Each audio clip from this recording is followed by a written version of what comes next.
Tout a commencé par un accrochage violent au rond-point de Marcory. Kofi, 19 ans, conduisait la vieille moto de sa mère quand un 4x4 de luxe l'a percuté par derrière.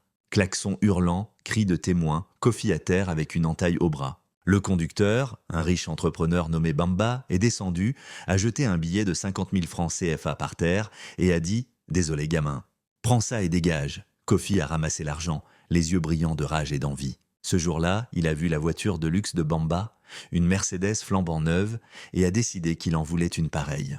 Depuis des mois, il rêvait d'une voiture pour impressionner les filles du quartier, pour échapper à la misère de leur petite maison à Yopougon.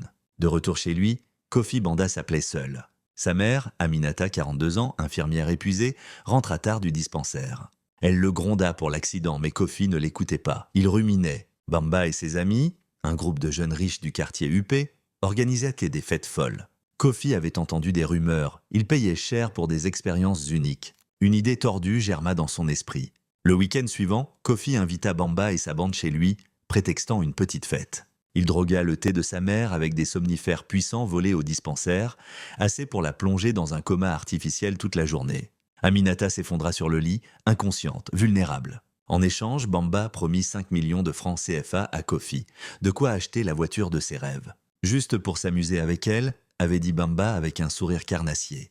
La maison devint un enfer silencieux. Plus de 25 jeunes hommes, amis de Bamba, venus de tout Abidjan, défilèrent un par un. Chacun passait des minutes interminables avec Aminata, pénétrant son corps inerte, riant, filmant parfois avec leur téléphone.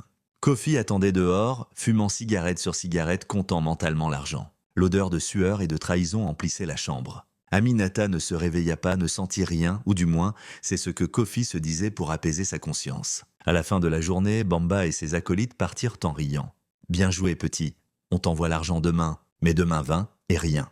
Kofi appela, envoya des messages, silence. Il l'avait dupé, pas un franc.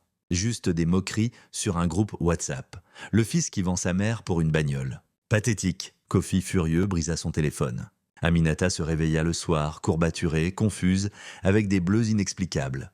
Elle interrogea Kofi, qui balbutia des excuses sur une chute. Mais au fond de lui, la culpabilité le rongeait. Des semaines plus tard, Aminata découvrit la vérité par un vidéo anonyme envoyé sur son téléphone. Le choc la brisa, Kofi disparut, errant dans les rues d'Abidjan sans voiture, sans mère, sans âme. Et toi, à la place de Kofi ou d'Aminata, que ferais-tu maintenant? Pardonner et reconstruire une famille brisée, malgré l'horreur? Dénoncer tout à la police, risquant la prison pour Kofi et le scandale public? Venger la trahison en traquant Bamba et sa bande au prix de plus de violence? Ou disparaître pour toujours, laissant le passé engloutir les secrets? Le débat reste ouvert.